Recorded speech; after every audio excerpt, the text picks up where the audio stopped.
ఇప్పుడు మీరు చూస్తున్న ఈ ప్రాంతం ఒకప్పుడు వేలాది మంది ప్రజలతో కళకళలాడిన గ్రామం. సూర్యాపేట జిల్లా చింతలపాలెం మండలంలోని వెల్లటూరు గ్రామం. సుమారు 1500 ఇళ్లతో ఉమ్మడి కుటుంబాల సంస్కృతికి నిలయంగా ఉండేది. ఉదయమైతే రైతుల సందడి, సాయంత్రమైతే పిల్లల ఆటపాటలు, పండుగల సమయంలో గ్రామమంతా సందడితో మార్మోగేది. కాని కాలక్రమంలో కృష్ణా నదిపై నిర్మించిన పులిచింతల ప్రాజెక్ట్ కారణంగా ఈ గ్రామం భవితవ్యం మారిపోయింది.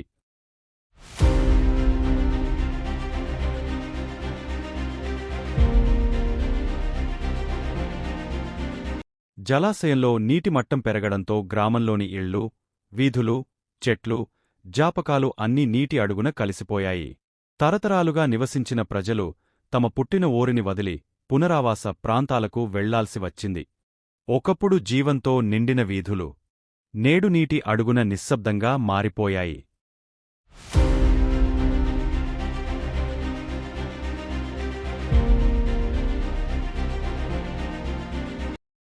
నీటి మట్టం తగ్గిన సందర్భాల్లో పాత ఇళ్ల శిథిలాలు బయటపడినప్పుడు గ్రామస్తులకు పాత జ్ఞాపకాలు మళ్లీ కళ్లముందు మెదులుతాయి.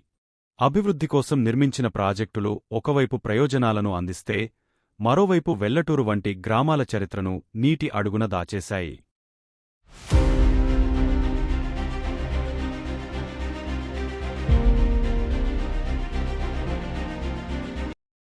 నేడు వెల్లటూరు పేరు వినగానే ఒక గ్రామం మాత్రమే కాదు, వేలాది జ్ఞాపకాలు గుర్తుకొస్తాయి. కృష్ణమ్మ ఒడిలో కలిసిపోయిన వెల్లటూరు. కాని గ్రామస్తుల హృదయాల్లో మాత్రం శాశ్వతంగా నిలిచిపోయింది.